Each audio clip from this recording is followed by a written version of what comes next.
several organizations, plastids.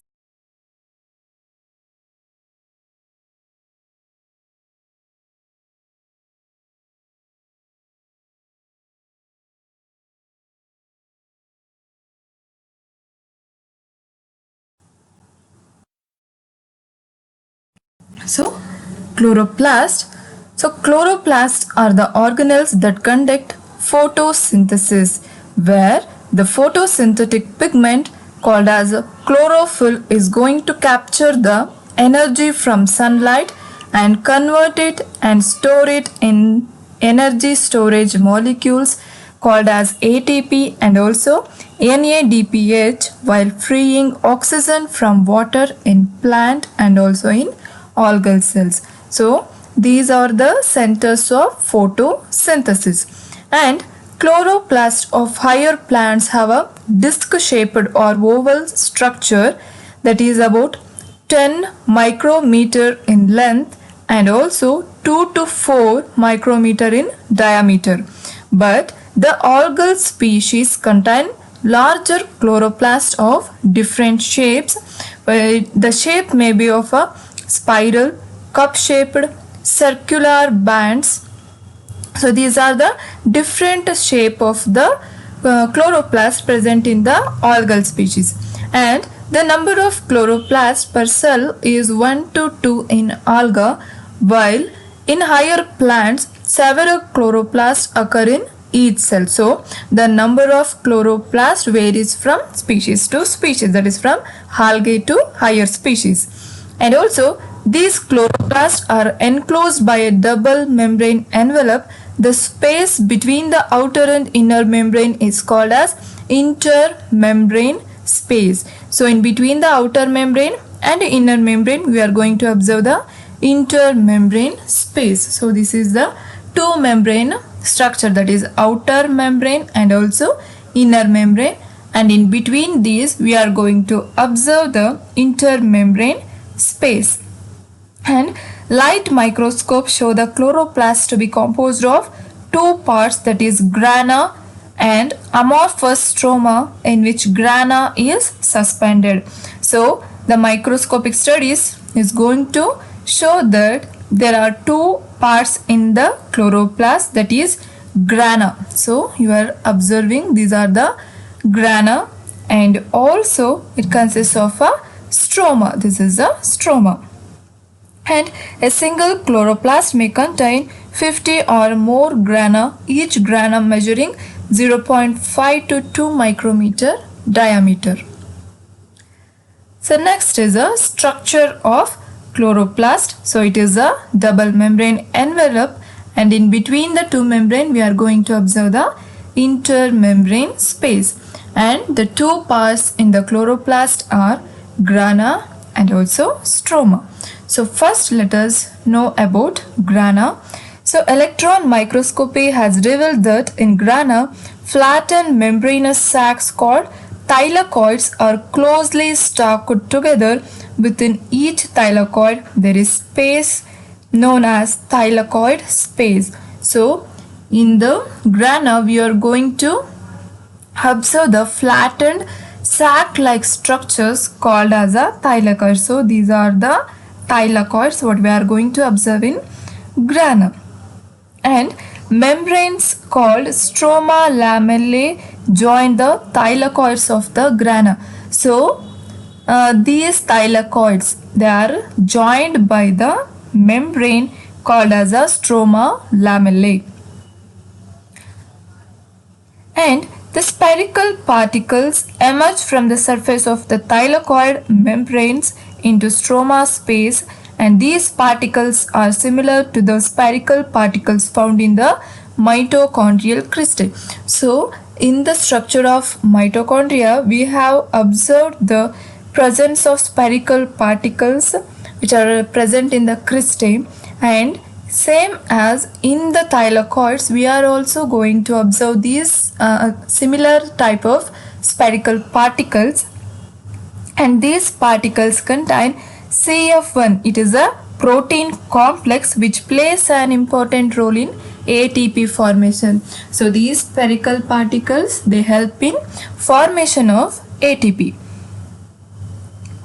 And CF1, that is the protein complex, is attached to the thylakoid membrane by a complex hydrophobic proteins called as CF0, and the complex CF0 function as a transmembrane channel through which protons pass to CF1 and ATP synthesis takes place. So this is how the formation of ATP is going to occur. So next is the stroma. So under the electron microscope, the stroma appears to be composed of fine granules. So stroma is composed of fine granules and starch grains and lipid deposits called as plastoglobuli are present in the stroma. There will be the presence of a plastoglobuli, that is, it is a grains of a starch and also lipid deposits, and they serve as lipid reservoir for the formation of thylakoid membranes, and in higher plants large granules called stroma centers are found in the stroma. They are composed of fibrils of 8 to 9 nanometer diameter with tightly packed, and the stroma centers may contain ribulose biphosphate carboxylase, that is RUBP carboxylase. That is the stroma center, it contains RUBP carboxylase enzyme, and which is involved in the carboxylation of RUBP. The carboxylation, it is the process of addition of CO2 to the RUBP, that is ribulose biphosphate, and during the dark reaction.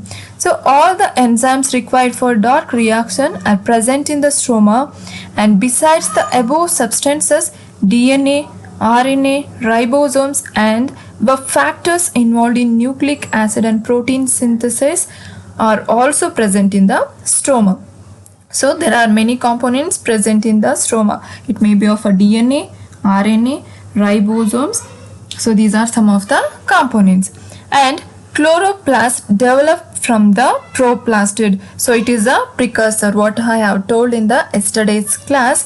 The chloroplast, they arise from the proplastids, which are small double membrane vesicles of about 1 picometer in diameter without any internal organization. So new plastids are produced by fusion of pre-existing proplastids. The fusion of pre-existing chloroplast or also produce a new chloroplast. And these proplastids give rise through differentiation to different types of plastids, that is leucoplast, chromoplast, chloroplast.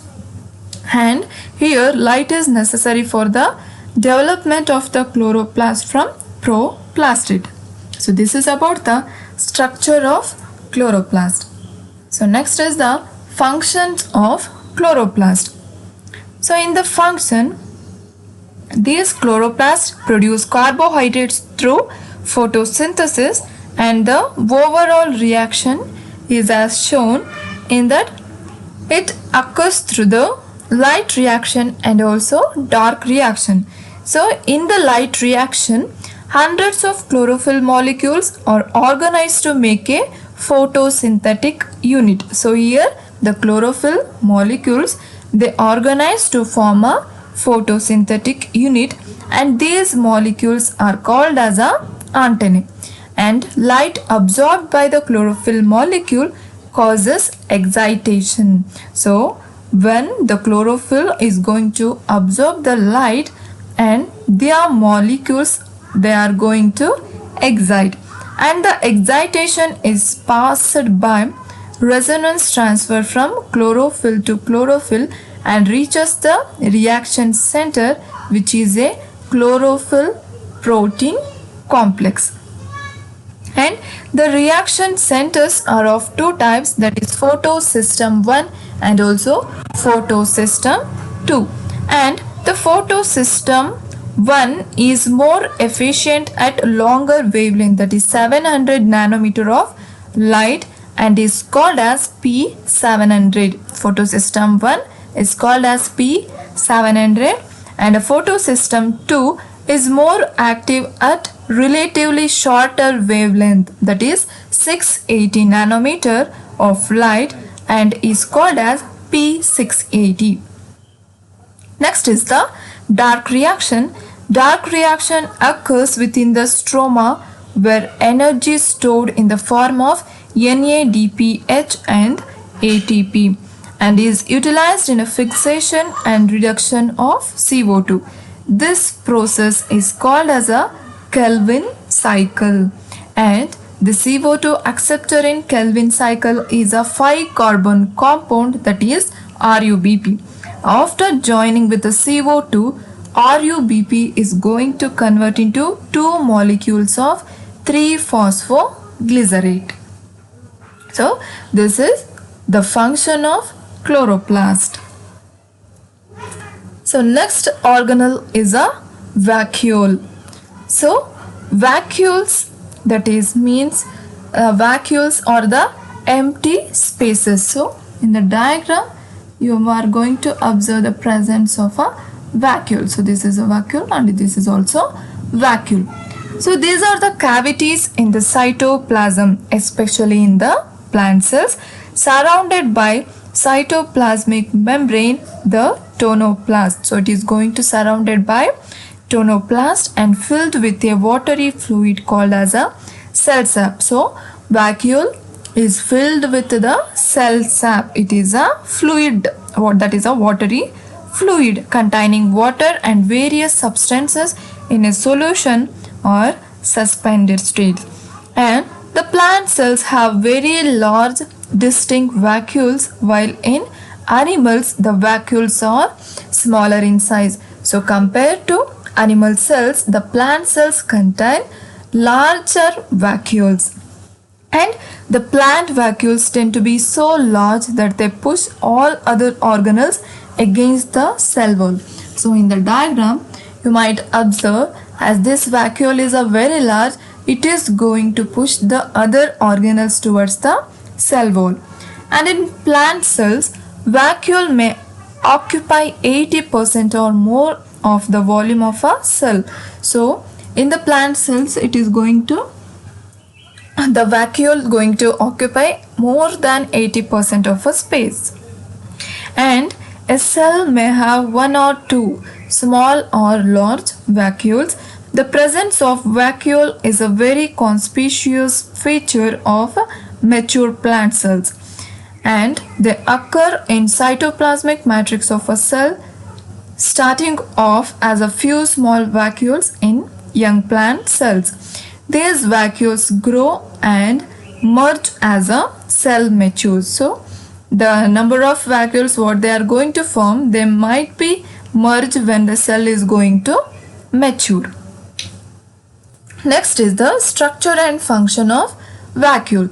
So vacuole is a membrane bound organelle with little or no internal structure, but they serve several functions. Plant cells use their vacuole for transport and storing nutrients, metabolites and also waste products. The membrane surrounding the plant cell vacuole, that is a tonoplast, is a very active and dynamic membrane.